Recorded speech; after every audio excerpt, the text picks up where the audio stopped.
Hello ನಮಸ್ಕಾರ ಸ್ನೇಹಿತರೆ, welcome to my cooking channel. ನಾನಿವತ್ತು ಮರುವಾಯಿ ರೆಸಿಪಿಯೊಂದು ಮಾಡ್ತಾ ಇದ್ದೇನೆ. ಇದು ಕರಾವಳಿ ಸ್ಪೆಷಲ್ ಮರುವಾಯಿ ಮತ್ತು ಬಸಳೆದು ರೆಸಿಪಿ.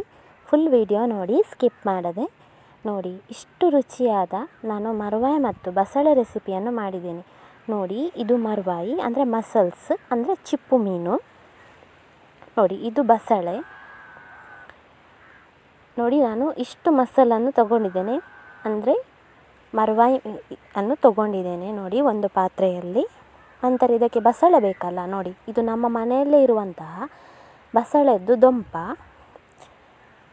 ನೋಡಿ. ನನಗೆ ಬೇಕಾದಷ್ಟು ನಾನು ಬಸಳೆಯನ್ನು ತೆಗೆದುಕೊಂಡು ಇಟ್ಕೊಂಡಿದ್ದೇನೆ ನೋಡಿ. ನಾನು ಇಷ್ಟು ಬಸಳೆ ತಗೊಂಡಿದ್ದೇನೆ. ಒಂದು 3-4 ದಂಟಷ್ಟು ದೊಡ್ಡದು ತಗೊಂಡಿದ್ದೇನೆ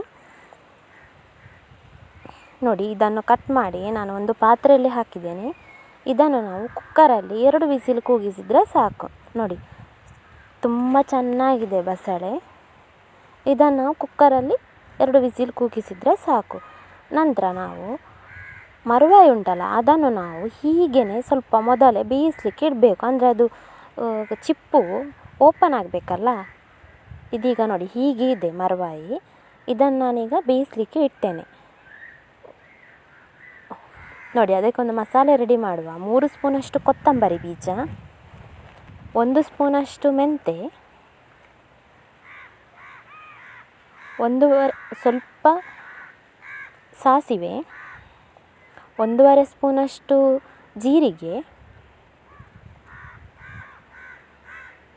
ನೋಡಿ. ಇಷ್ಟು ಮೆಣಸು ತೊಗೊಂಡಿದ್ದೇನೆ. ಇದು ಮೀನಿದ್ದು ಪದಾರ್ಥ ಅಲ್ಲ, ಇದಕ್ಕೆ ಸ್ವಲ್ಪ ಜಾಸ್ತಿ ಮೆಣಸು ತೊಗೊಂಡಿದ್ದೇನೆ ನೋಡಿ. ಇದು ಬ್ಲ್ಯಾಕ್ ಪೆಪ್ಪರ್ ಒಂದು 6 ಕಾಳಷ್ಟು ಹಾಕಿದ್ದೇನೆ, ಜಾಸ್ತಿ ಬೇಡ ನೋಡಿ. ಇದನ್ನು ಸ್ವಲ್ಪ ಎಣ್ಣೆ ಹಾಕಿ ಹಾಗೆ ಫ್ರೈ ಮಾಡುವ. ನಾನು ಬಸಳೆಯನ್ನು ಮೊದಲೇ ಬೇಯಿಸಲಿಕ್ಕೆ ಇಟ್ಟಿದ್ದೇನೆ. ನಂತರ ಇನ್ನೊಂದು ಇದರಲ್ಲಿ ನಾವೀಗ ಇದನ್ನಿಡುವ, ಎಂತ ಮರುವಾಯಿಯನ್ನು ಇಡುವ ನೋಡಿ. ಇಷ್ಟು ಹುರಿದರೆ ಸಾಕು ಮೆಣಸು ನೋಡಿ. ನಾನು ಅರ್ಧ ಕಪ್ನಷ್ಟು ತೆಂಗಿನ ತುರಿ ತೊಗೊಂಡಿದ್ದೇನೆ. ಅದಕ್ಕೆ 1 ಈರುಳ್ಳಿ, 4 ಎಸಳು ಬೆಳ್ಳುಳ್ಳಿ, ಸ್ವಲ್ಪ ಹುಣಸೆ ಹುಳಿ ನೋಡಿ. ಇದನ್ನು ಮರುವಾಯಿಯನ್ನು ನಾನು ಬೇಯಿಸಿ ತೊಗೊಂಡಿದ್ದೇನೆ ನೋಡಿ. ಹೀಗೆ ಆಗ್ತದೆ ಬೇಯಿಸಿದ್ರ ನಂತರ ನೋಡಿ. ಅದರ 2 ಚಿಪ್ಪು ಸಹ ಓಪನ್ ಆಗ್ತದೆ. ಅದರ ಒಳಗಿಂದ ಮಾಂಸ ನೋಡಿ ಹೀಗೆ ಇರ್ತದೆ ನೋಡಿ. ಇದಕ್ಕೆ ನಾವು ರುಬ್ಬಿದಂಥ ಮಸಾಲವನ್ನು ಸೇರಿಸುವ, ಒಟ್ಟಿಗೆ ಬಸಳೆಯನ್ನು ಕೂಡ ಸೇರಿಸುವ ನೋಡಿ. ರುಬ್ಬಿದಂಥ ಮಸಾಲೆಯನ್ನು ನಾನೀಗ ಸೇರಿಸಿ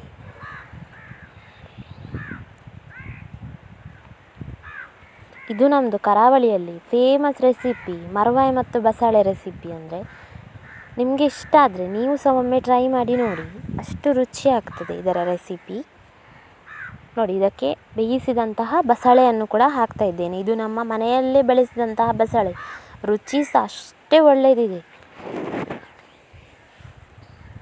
ನೋಡಿ. ನಾನು ಇದನ್ನು ತೆಳುವಾಗೆ ಮಾಡ್ತೇನೆ. ಇದರದ್ದು ಇದು ಇತ್ತಲ್ಲ ರಸಮ್ ಥರ, ಅಂದರೆ ಪದಾರ್ಥ ಉಂಟಲ್ಲ ರುಬ್ಬಿದಂತಹ ಮಸಾಲೆದು, ಅದು ಸ್ವಲ್ಪ ತೆಳುವಾಗಿ ಮಾಡಿದ್ದೇನೆ. ಯಾಕಂದರೆ ತುಂಬ ಟೇಸ್ಟ್ ಆಗ್ತದೆ. ತುಂಬ ನಾವು ಗಸಿ ಥರ ಮಾಡಿದರೆ ಅದರ ರುಚಿ ಸಿಗೋದಿಲ್ಲ. ಈ ಥರ ನೀರು ಥರ ಮಾಡಬೇಕು, ಸೂಪರ್ ಆಗ್ತದೆ. ಬಿಸಿ ಬಿಸಿ ಅನ್ನಕ್ಕೆ ಸೂಪರ್ ಕಾಂಬಿನೇಷನ್ ಆಗ್ತದೆ ನೋಡಿ. ಚೆನ್ನಾಗಿ ಕುದಿ ಬರಲಿ. ಈಗ ಮರುವಾಯಿ ತಿನ್ನದವರು ಸಹ ಈ ರೀತಿ ಮಾಡಿ ನೋಡಿದರೆ ತಿನ್ನುವ ಅಂತ ಆಗ್ತದೆ.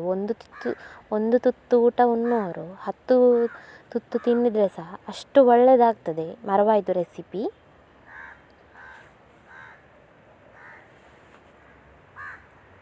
ನೋಡಿ. ಚೆನ್ನಾಗಿ ಕುದಿ ಬರಲಿ. ನಾನು ನೀರು ಥರನೇ ಮಾಡಿದ್ದೇನೆ. ಇದರ ರಸಮ್ ಕುಡಿಲಿಕ್ಕೆ ಸೂಪರ್ ಆಗ್ತದೆ ನೋಡಿ. ಸಿಪ್ಪೆಯಲ್ಲಿ ಇದು ಚಿಪ್ಪುಂಟಲ್ಲ, ಅದರಲ್ಲಿ ಹೀಗೆ ತೆಗೆದುಕೊಂಡು ನಾವು ರಸಮ್ ಸವಿಯಾಗ ಟೇಸ್ಟ್ ಅಂತೂ ಸೂಪರ್ ಆಗ್ತದೆ, ಅಷ್ಟು ಒಳ್ಳೆಯದಾಗ್ತದೆ.